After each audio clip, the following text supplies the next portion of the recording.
The paper smelled faintly like Lorraine's perfume, powdery and expensive, when she slid it across my kitchen island and tapped the top line as if it were a decree.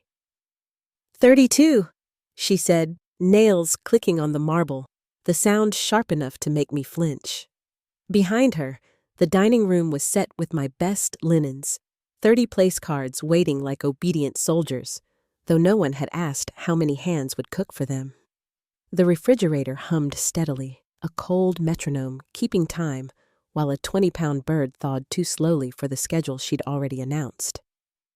Daniel stood beside her with his easy smile, the one he wore when he wanted things to stay pleasant, and told me I always pulled off miracles, as if miracles could be penciled into a timeline. I looked down at the list again, names spilling into the margins, requests underlined in neat, insistent strokes, and felt something tilt inside me, small, but undeniable. Before I go on, tell me where you're listening from in the comments, and if stories of quiet justice help you sleep a little easier.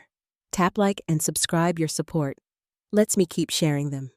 My name is Grace, and I grew up in a house where you fed people before you fed your pride, where my mother kept a mason jar of gravy fat by the stove, and my father said gratitude out loud even when there was only soup.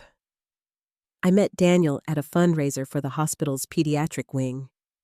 He charmed a table full of donors by remembering everyone's names and refilling water glasses like it was an art. He came from a family that framed holidays like performances, perfect tablescapes, and perfect timing, while mine made space for an extra chair even if it meant mixing thrift store plates. When we married, I thought we could braid those worlds together, his polish, my warmth, and for a while, it looked like we had. The first Thanksgiving in our starter home felt like a promise, 8 people, a borrowed roasting pan, and laughter so loud I forgot the timer. Surface harmony hardened into tradition faster than I noticed, and tradition in Lorraine's hands meant rules that lived in her purse, handwritten menus assigned times, expectations that arrived like registered mail. She helped with our down payment, and with it moved herself into the decisions declaring my kitchen ours and my holiday the family's. Daniel would slide an arm around my shoulders, asking me to ignore the edge in her kindness because intent mattered more than tone, and I wanted to believe him. I told myself I was good at this, that service wasn't the same as servitude, that it was love to say yes, even when your feet ached and your smile hurt. Every year, the head count crept up, and every year I told myself the same pretty lie: next time, I'll ask for help. When Lorraine clicked her heels through my doorway that afternoon, she didn't bother to sit, just unfurled her guest list like a flag and declared that the Strattons are accustomed to an early meal, which meant 2 o'clock, which meant a 4 a.m. start to be safe. Daniel, already skimming his phone, promised he would carve and pour as if opening bottles were a burden, and Lorraine added that store-bought rolls were a last resort. I glanced at the names and did the math in my head, the way I do at work when a discharge plan looks clean on paper. But a patient has 12 medications and no ride home. 32 mouths, 1 oven, and an expectation wrapped in velvet that I'd make physics bend for family comfort.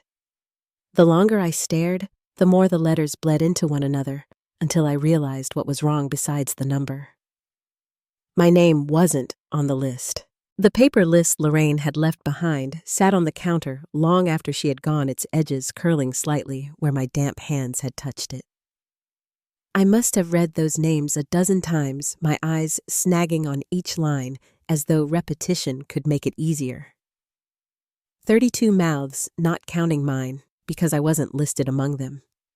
I was expected to feed them, keep them comfortable, anticipate their needs, and fade back into the kitchen when the dining room filled with laughter. That night, I stayed up longer than I should have, running numbers on the back of an old grocery receipt. 2 turkeys wouldn't stretch that far. 3 might. I would need hams, vegetables in quantities that filled a cart to the brim, rolls baked fresh because frozen would never pass Lorraine's inspection. The arithmetic didn't just count food. It counted hours of chopping, stirring, and cleaning each one stolen from sleep I wouldn't get. Daniel found me at the table, pen in hand, forehead pressed to my palm. "You're overthinking it," he said lightly, pulling a beer from the fridge. "You've done bigger dinners before." I lifted my head. Not like this. 32 is a banquet. I don't even know how to time everything with one oven. He smiled like it was nothing. You always figure it out. Mom's right. You're amazing at this stuff. He kissed the top of my hair and left me sitting there, the word amazing echoing in a way that didn't sound like praise. The next morning, I drove to the store just as the automatic doors opened. The fluorescent lights stung my tired eyes, and the air smelled faintly of bleach and overripe fruit. I filled the cart with more than I could push comfortably: 3 turkeys, 2 hams, pounds of potatoes, bags of cranberries, endless stacks of butter and flour. The receipt printed so long it curled to the floor, the total higher than I wanted to admit. I thought about Daniel seeing the charge on our joint account and making some offhand remark about my spending, even though this was his family's feast, not mine. At the checkout, Mrs. Peterson from next door stepped in line behind me with a bag of coffee and muffins. She glanced at my overflowing cart. Hosting the whole town, she teased. I forced a smile. Thanksgiving for 32. Her face softened into something like pity. By yourself, I said the words I always said. My husband will help. She studied me for a moment, then shook her head. Honey, that's not help. That's standing on the dock while someone drowns. The words landed heavier than she knew, following me out to the car, rattling around louder than the bags in the trunk. By noon, my counters looked like a restaurant prep line. Mixing bowls stacked high, cutting boards slick with vegetables, flour dusting the stove. My back ached, my fingers burned from scrubbing. When Daniel strolled in, still in his pajamas sipping coffee, he looked around with vague admiration. Smells good already, he said. I asked him to help me lift one of the birds heavy with stuffing, but he checked his watch. I promised the guys I'd meet them for a round of golf. Just 9 holes. He was out the door before I could remind him that 9 often became 18, his casual wave trailing behind him like it excused everything. I stayed in the kitchen until the light faded. Every surface was covered, the fridge packed so tight I had to rearrange containers to make things fit. My hands were cracked raw from constant washing, and when the phone rang, Lorraine's voice carried smoothly through the line. Just checking, dear. How are preparations? I told her everything was fine because that was what she expected. Wonderful. Oh, one more thing. The Sanders boy has a severe nut allergy. No almonds, no pecans, no cross-contamination.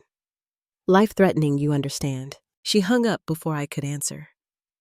I looked at the 3 dishes cooling on the counter, each one containing nuts. Hours of work wasted and not enough time to start again. When Daniel finally returned, he smelled faintly of grass and beer. He leaned against the doorway cheerful while I sat hunched at the table surrounded by lists and ruined dishes. There's a problem, I said quietly. The Sanders boy is allergic to nuts. 3 of the side dishes can't be served. Daniel shrugged. So make different versions. It's not a big deal. I lifted my head slowly, every muscle aching.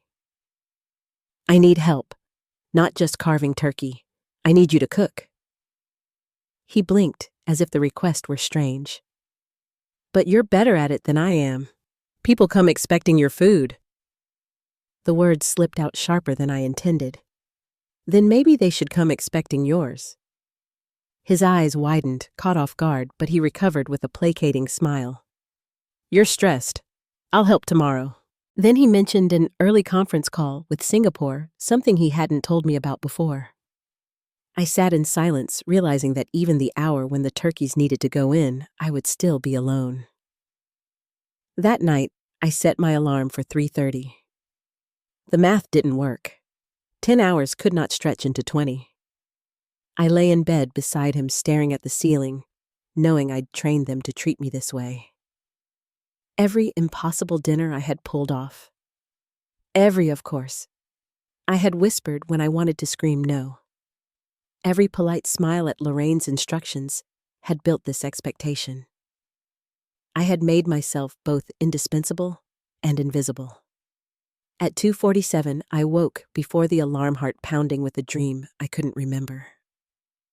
The house was quiet dark except for the glow of the clock. I thought about staying in bed, letting the alarm ring, and pictured 32 guests milling around an empty table. The idea frightened me, but it also lit something small and curious inside me. I padded downstairs and sat at the kitchen table with a cup of coffee staring at Lorraine's list. 32 names, all expecting me to sacrifice again, none offering anything in return. My finger traced the edge of the paper as another thought slipped in, wild and dangerous. What if I left not just the kitchen, but the whole house? What if they walked into chaos without me to patch it together? The thought scared me, but it didn't go away. It stayed steady and insistent until it no longer felt like madness, but the beginning of something that might finally save me. The house was silent except for the low hum of the refrigerator, and I sat at the table with my coffee cooling in my hand. The list of names still lay in front of me, the edges curling, the ink starting to blur where my tears had smudged it earlier. I had read it so many times, the letters swam together, but what struck me every time was how complete it seemed, 32 people carefully counted with me absent. My name was nowhere, though my hands would be the ones raw from kneading dough, my back bent over the stove, my body moving nonstop from dawn until night. The morning wore on, and I began pulling out pans, setting them in neat rows, like soldiers waiting for battle. The turkey breasts, I had brined the cranberries, I had sorted the pie dough, I had rolled each task, became part of a rhythm I couldn't escape. I told myself if I kept moving, I wouldn't think. But the sting in my chest only deepened when I remembered Mrs. Peterson's words at the store. Watching someone drown from the dock wasn't help. She had seen it clearly when the people closest to me refused to.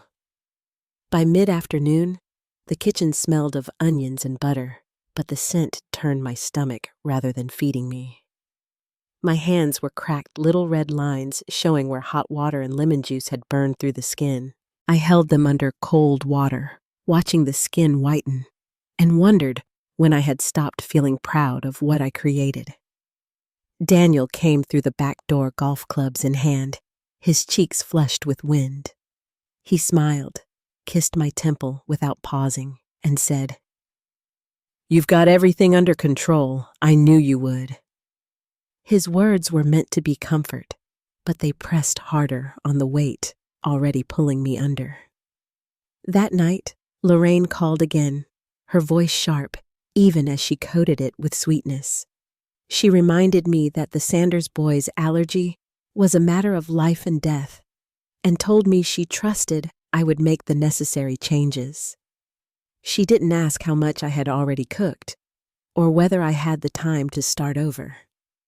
She hung up before I could ask the questions pressing at my tongue, leaving me holding the phone in a kitchen that felt more like a factory than a home. When Daniel came in, I told him about the allergy, hoping he might see what this meant for me. He shrugged and said I'd figure it out. Later, after he went upstairs to bed, I stayed at the kitchen table with my calculator and scribbled notes fighting exhaustion. The turkey needed 10 hours, the sides another 12, the desserts 4, and the rolls hours of rising time. The math never added up.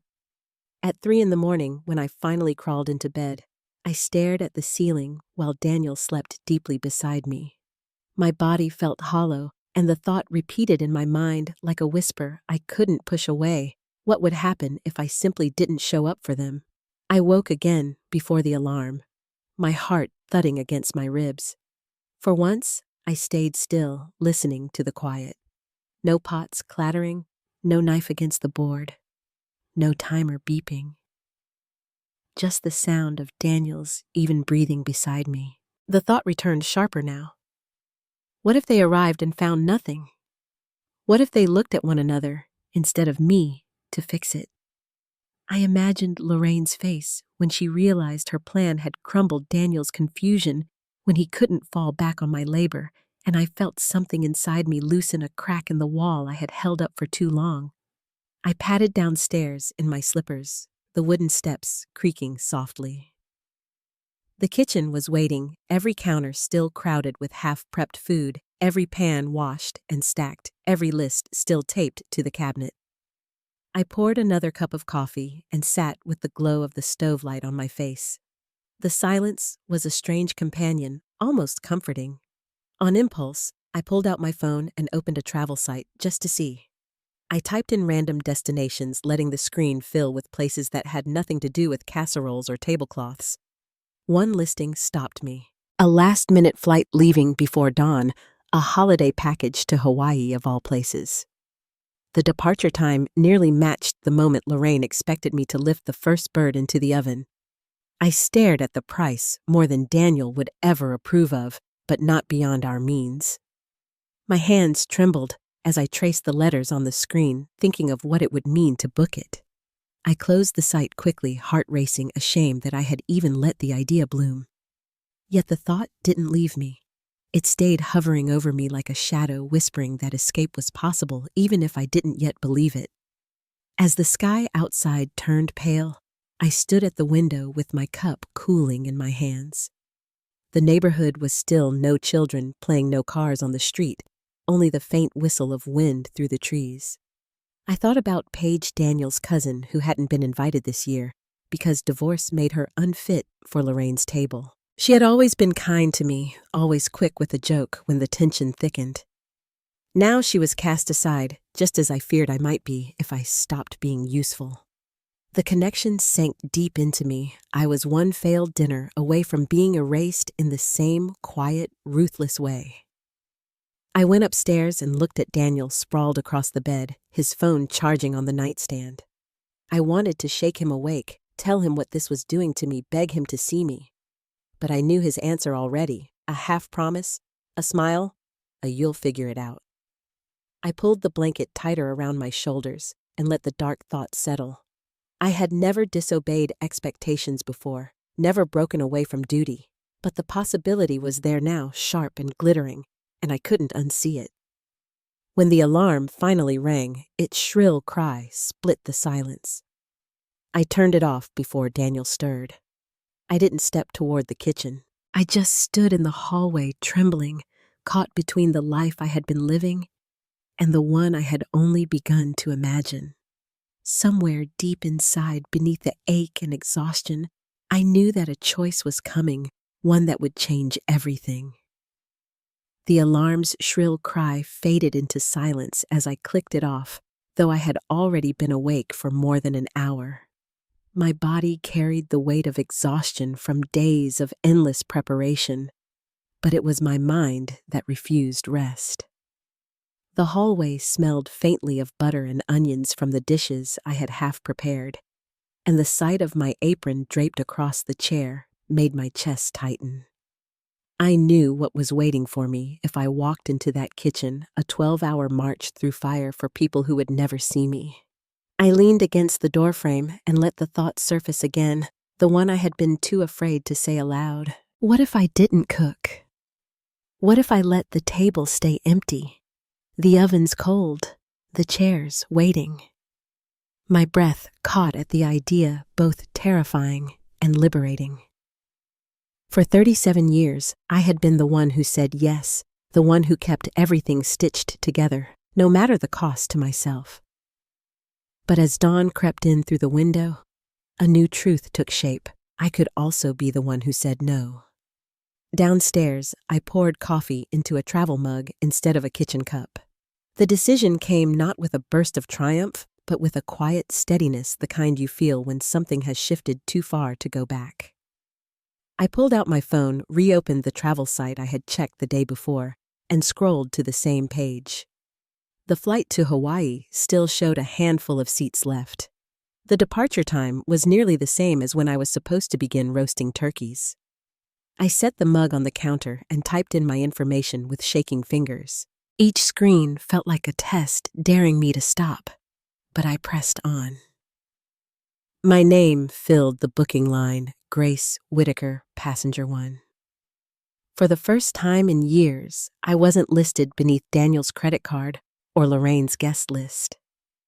I entered the payment information and clicked confirm. The email appeared within seconds, the subject line glowing like a secret flight 512 to Honolulu. Confirmed. I stood there, the screen lighting my face, knowing my life had just turned in a direction that couldn't be undone. The suitcase came out of the closet quietly, its zipper rasping across the stillness of the bedroom. Daniel stirred once in his sleep, but didn't wake. I folded sundresses I hadn't worn in years, swimsuits tucked in the bottom drawer, sandals Lorraine once said were too casual for a Whitaker. Each item into the bag felt like reclaiming a piece of myself I had set aside.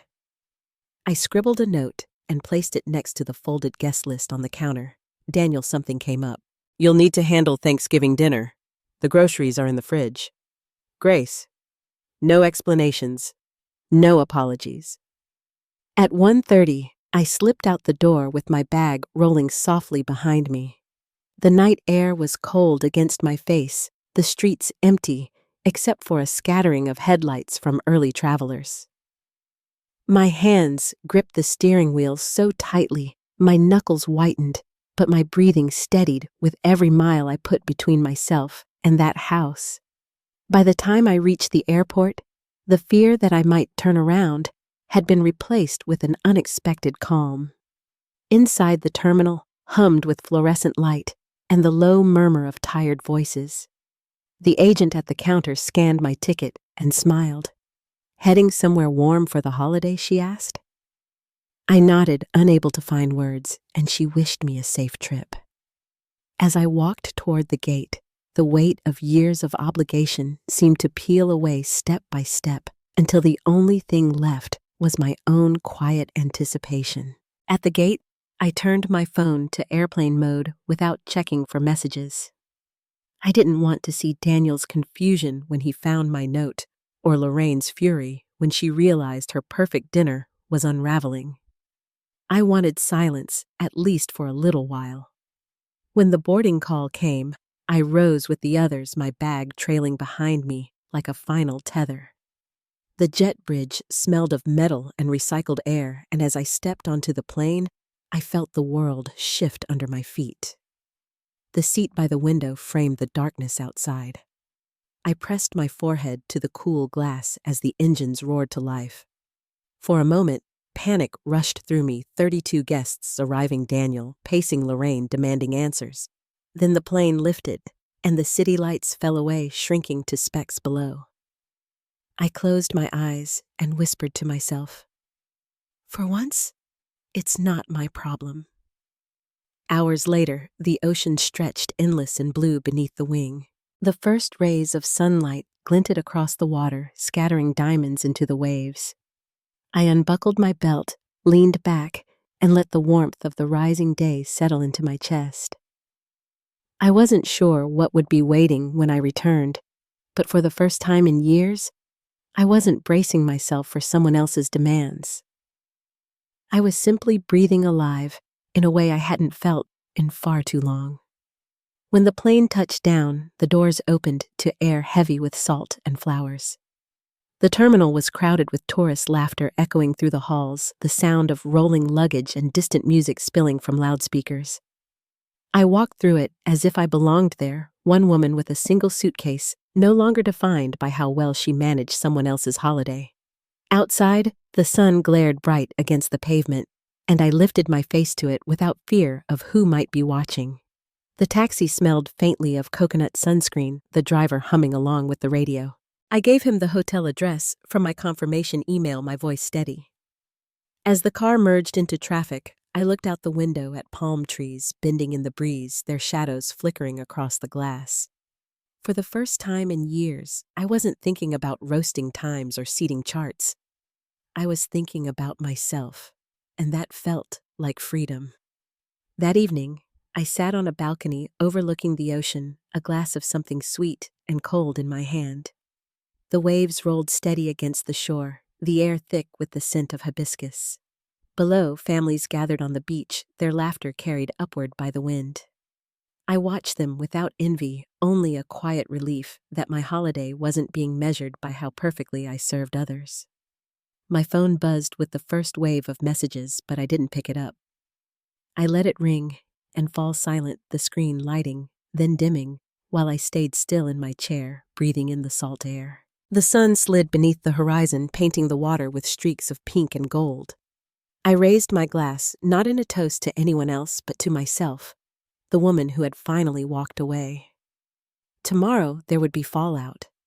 Tomorrow there would be anger and explanations waiting. But tonight, the only thing I allowed myself to feel was peace. Back home, the day had begun without me. Daniel woke, expecting the house to smell of roasting turkey and simmering stock, only to find silence and a cold oven.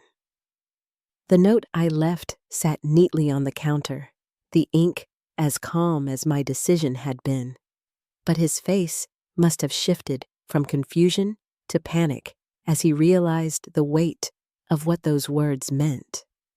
32 guests would arrive in a matter of hours, expecting the feast Lorraine had promised, and I was gone. The first call to my phone came as I settled into a chair on the balcony overlooking the Pacific. I saw his name flash across the screen, heard the vibration against the glass table, but I didn't answer. A second call followed, then a third. By the fourth, Lorraine's name appeared, her voice no doubt clipped with accusation. I let it all pass without touching the phone. The waves below drowned out the noise, leaving me with nothing but the steady rhythm of water against sand. Later that morning, I imagined Daniel pacing in the kitchen, opening cupboards like they might produce finished dishes on their own. He was a man who thrived on presentations and handshakes, not roasting pans or recipes. Lorraine would have swept in her heels, striking against the tile, her voice sharp as she demanded order from chaos.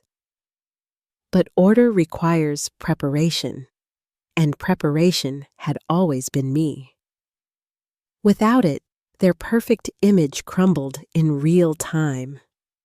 By mid-afternoon, messages began to change tone. No longer calls, but texts, short, frantic lines. "Where are you? This is not funny. Your family is here." Lorraine's words were harsher. "You embarrassed us." 32 people sitting with nothing. I scrolled past them and turned my attention back to the horizon where the sun cast streaks of gold across the water. For the first time in years, their panic wasn't mine to solve. I ordered lunch at the hotel restaurant, choosing grilled fish and a salad, the kind of meal I never had time to prepare for myself during the holidays. A man at the next table caught my eye, nodding toward the ocean. "Smart to get away from all the holiday madness," he said with a smile. I returned the smile, but didn't explain. Let him think I was simply another traveler seeking sunshine. In truth, I was learning what it felt like to exist outside of service, to be a guest in my own life. As evening fell, my sister Maya called. Unlike Daniel or Lorraine, she didn't begin with demands. "Are you safe?" she asked softly. I told her I was.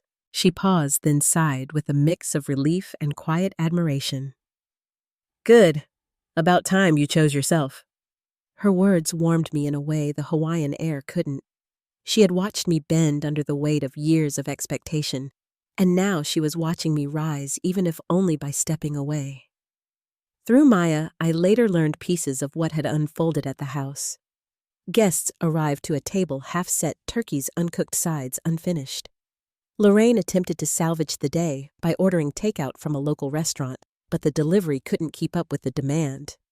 Guests whispered as the hours dragged on, some leaving early, others laughing at the absurdity of a family so polished on the outside, collapsing over a single missing hostess.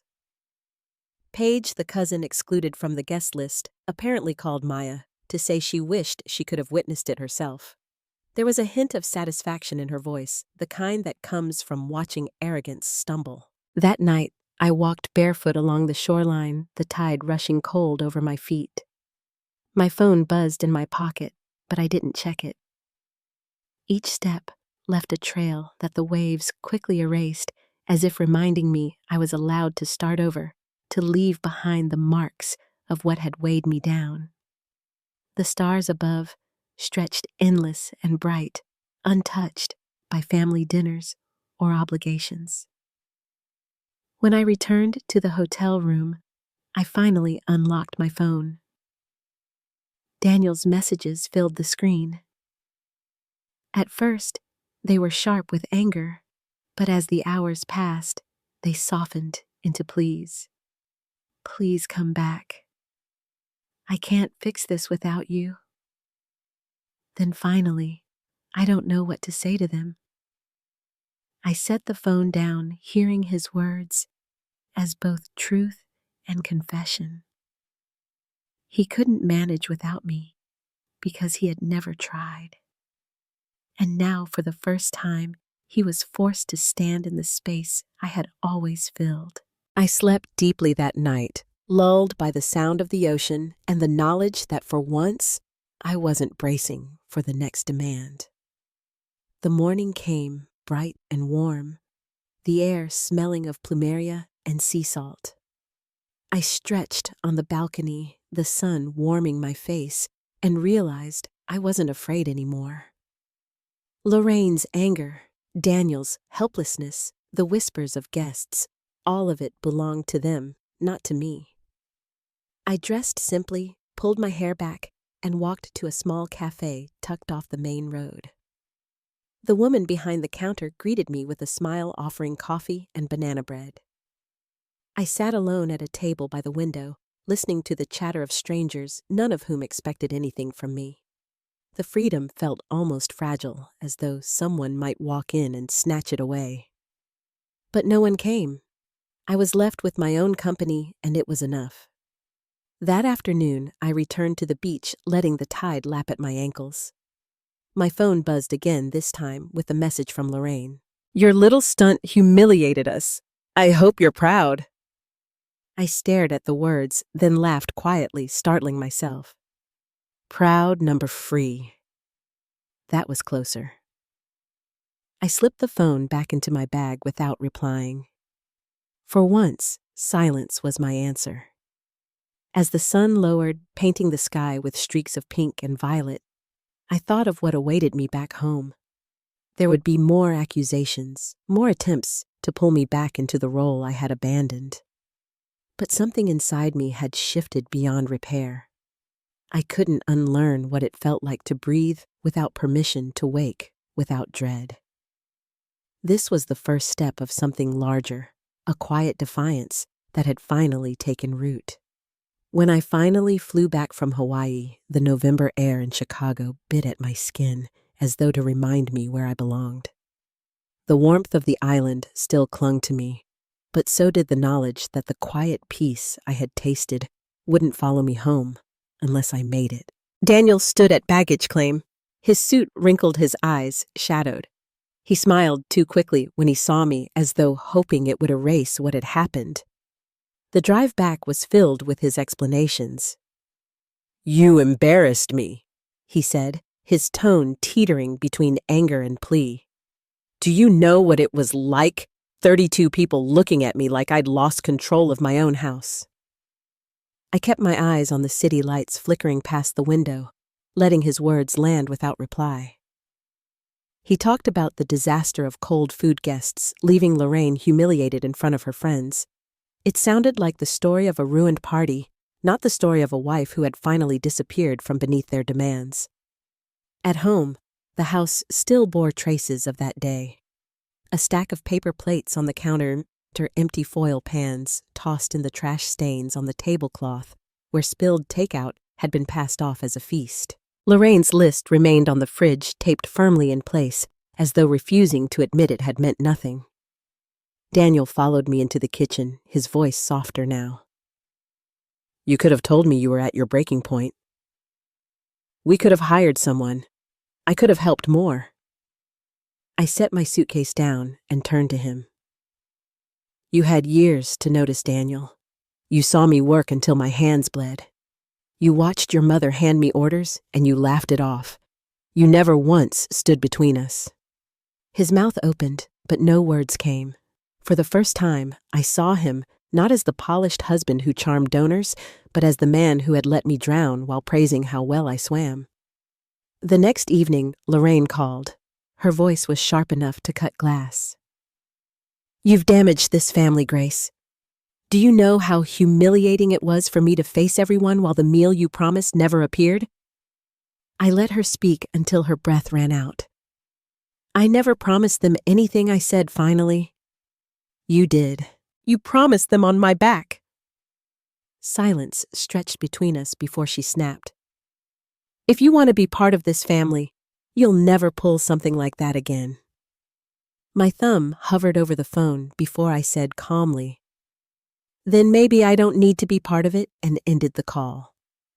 That week, Maya drove over with a basket of muffins and the kind of steady presence only a younger sister can bring. We sat at my kitchen table where I had once bent over lists until my head throbbed. She studied me, her eyes kind. "So what now?" she asked. I traced the rim of my mug. "Now I stop giving them everything without asking what it costs me. Now I make them live in the space I've left behind." She nodded her quiet smile, telling me she'd been waiting years to hear those words. At work, my colleagues noticed the change before I fully did. I no longer stayed late to cover every chart, no longer volunteered for every holiday shift. One afternoon, a nurse I barely knew stopped me in the hall. "You look different," she said. "Lighter." Her words stayed with me longer than she could have guessed. The first test came 2 weeks later when Lorraine invited us to a holiday planning meeting at her country club. Daniel urged me to go to smooth things over. I agreed, but not in the way he expected. I arrived 10 minutes late, wearing a simple sweater and no apology. Lorraine sat at the head of the table with her notepad, her friends arranged like an audience. She started rattling off menus before I had even sat down. I raised my hand gently. "I won't be cooking this year," I said. The room stilled. Lorraine laughed a sharp, brittle sound. "Oh, don't be dramatic." I folded my hands. "It isn't drama. It's a boundary. Hire a caterer or cook yourself, but I won't do it." Daniel shifted uncomfortably beside me, but for once he didn't interrupt. Lorraine's lips thinned, her pen tapping against the table, yet she didn't have an answer. I left before dessert, my footsteps echoing in the club's marble hallway, each one steadier than the last. At home, that night, Daniel tried again. "You really blindsided her." I set my hand on his arm. "No, I told the truth, the one I should have told years ago. If that blindsided her, it's because she's never bothered to see me." His shoulders sagged, and for the first time, I caught a glimpse of something like shame crossing his face. It wasn't easy. Every text from Lorraine carried new barbs. Every family gathering became a field of whispers. Yet I stayed firm. When Christmas rolled around, I baked a small ham just for myself, Daniel, and Maya. We ate in the living room with mismatched plates, laughing at a silly movie, the weight of 32 mouths gone. The piece was so deep, I nearly wept. I knew the reckoning wasn't finished. Lorraine wasn't the kind of woman to yield quietly. But I also knew I was no longer the woman who bent until she broke. The silence of the waves in Hawaii still lived inside me, reminding me of what freedom tasted like.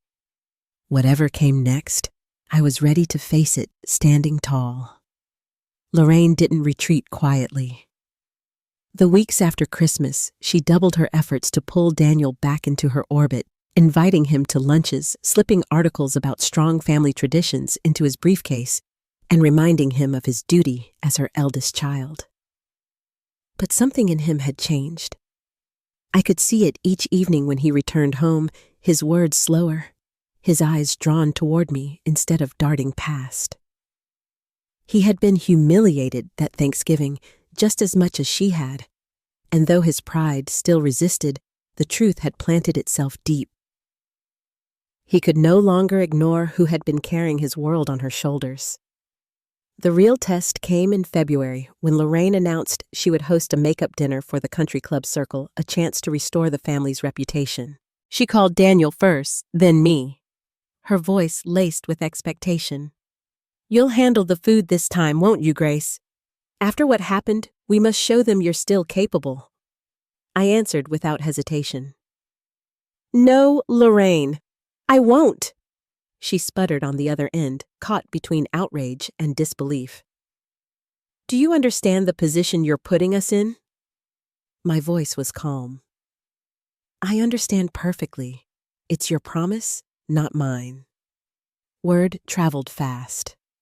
Within days, Lorraine's friends whispered about the Whitakers' fractured front, how the matriarch couldn't rein in her daughter-in-law. At work, I heard fragments from patients who had relatives at the same club, stories twisted and retold until I was painted as both villain and heroine. The more Lorraine tried to control the story, the more it slipped from her hands.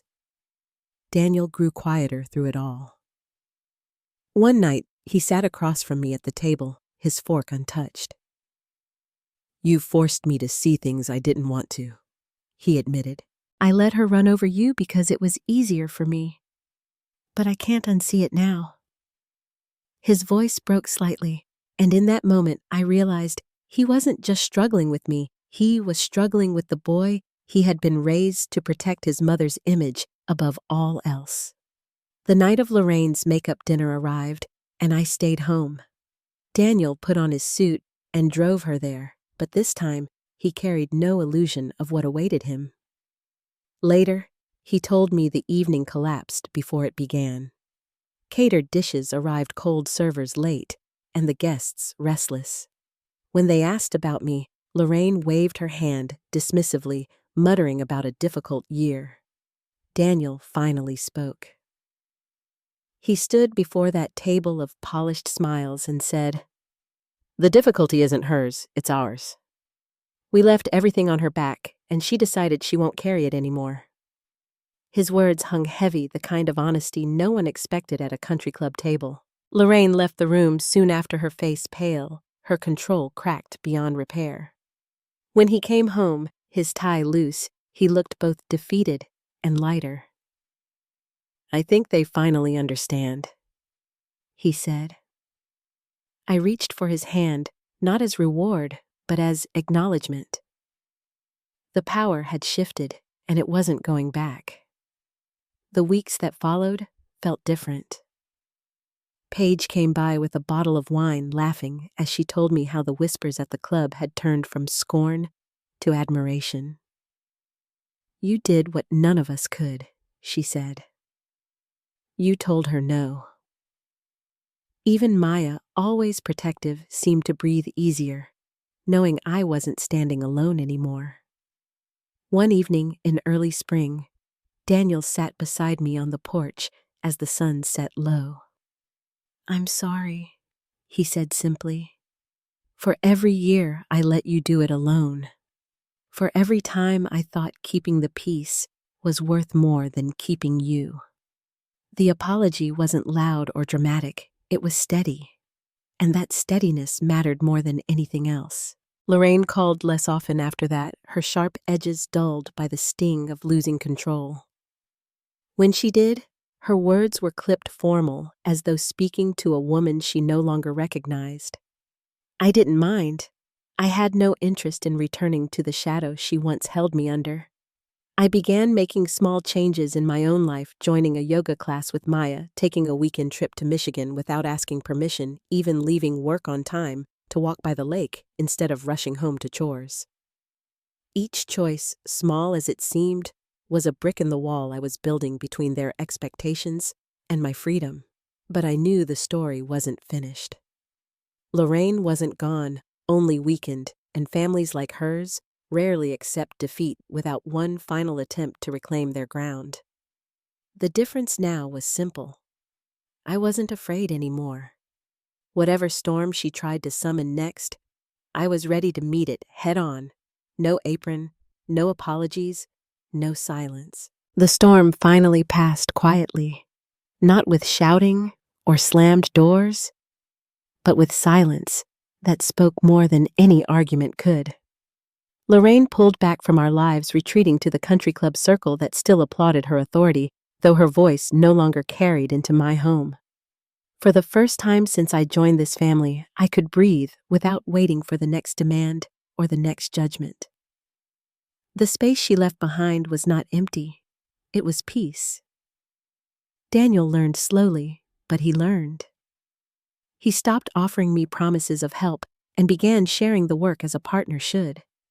Simple moments, him peeling potatoes beside me, wiping counters after dinner, or asking what I needed, meant more than grand declarations ever could.